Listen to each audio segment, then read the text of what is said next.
अगर आप अपनी माँ से प्यार करते हो और उनको खुश देखना चाहते हो तो चैनल को सब्सक्राइब करो, लाइक करो। बहुत ही जल्द आपको खुशखबरी मिलेगी। प्लीज वीडियो को लास्ट तक जरूर देखें। सास का पापड़ चैलेंज।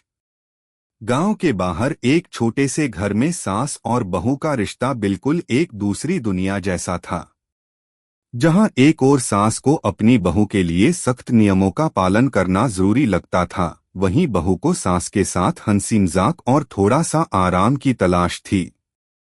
यह कहानी उसी घर की है जहां एक दिन एक अजीब सा चैलेंज सामने आया, सास का पापड़ चैलेंज। पहले दिन की शुरुआत। यह सुबह का समय था। सूरज की हल्की सी किरणें कमरे में आकर बिखर रही थीं। घर में हलचल थी। सास जी, जो कि हमेशा घर के कामों में व्यस्त रहती थीं, आज कुछ अलग ही मूड में थी।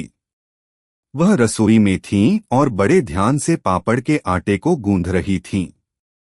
बहू राधिका, जो कि कुछ ही महीने पहले इस घर में आई थी, चाय बना रही थी। आज उसका मन कुछ नया करने का था। वह सोच रही थी कि सास के साथ कोई मजेदार काम किया जाए ताकि थोड़ा सा सामंजस्य भी बने और घर का माहौल भी हल्का फुल्का हो। अचानक उसके मन में एक आइडिया आया।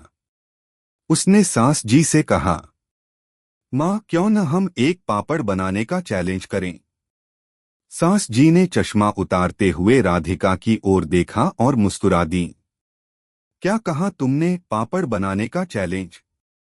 यह तो मैं कई सालों से करती आ रही हूँ। तुम क्या कर सकती हो? राधिका ने हंसी मजाक करते हुए कहा, माँ, मैंने सुना है कि पापड़ का स्वाद सिर्फ उस्तादों का ही नहीं, बहुओं का भी हो सकता है। आज देखिएगा, हम दोनों मिलकर पापड़ बनाएंगे और आप बताइएगा कि किसका पापड़ सबसे अच्छा बना। सास जी ने हंसी में कहा, अच्छा, तो तुम समझती हो कि तुम मुझे पापड़ बना के दिखा सकोगी?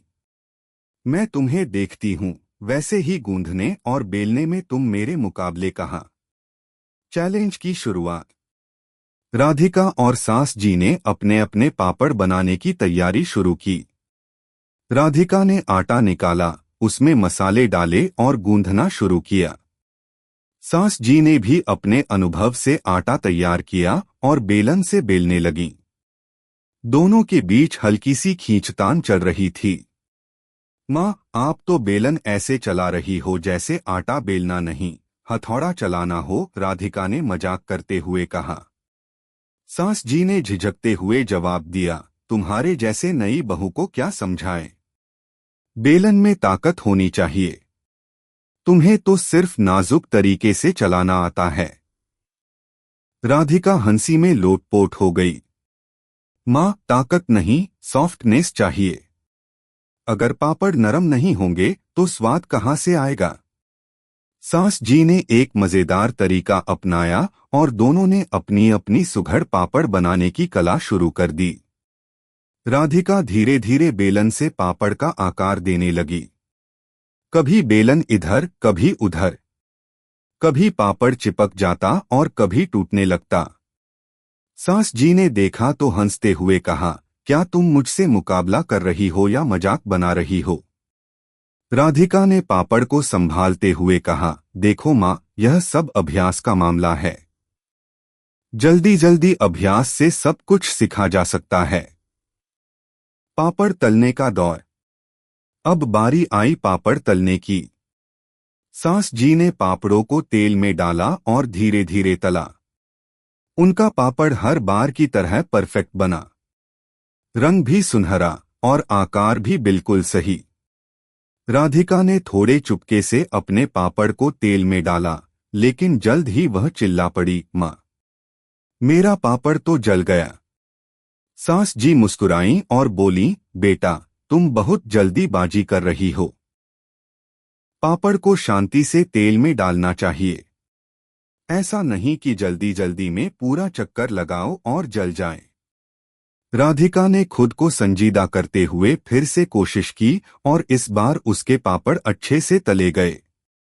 लेकिन एक पापड़ कुछ ज्यादा ही मोटा हो गया।